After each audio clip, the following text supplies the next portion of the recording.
அங்கே மரம் ஒண்ணு வச்சாலே வீதிக்குன்னு விட்டாலே ஊருக்கும் அப்பால யாருக்கும் சம்பந்தம் இல்லாம அங்கே மரம் ஒண்ணு வச்சாலே வீதிக்குன்னு விட்டாலே ஊருக்கும் அப்பால யாருக்கும் சம்பந்தம் இல்லாம அந்த தனி மரம் நின்று தவிக்குது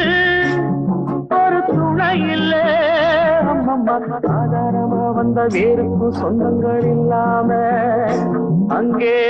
மரம் ஒண்ணு வச்சாலே வீதிக்குன்னு விட்டாலே ஊருக்கும் அப்பால யாருக்கும் சம்பந்தம் இல்லாம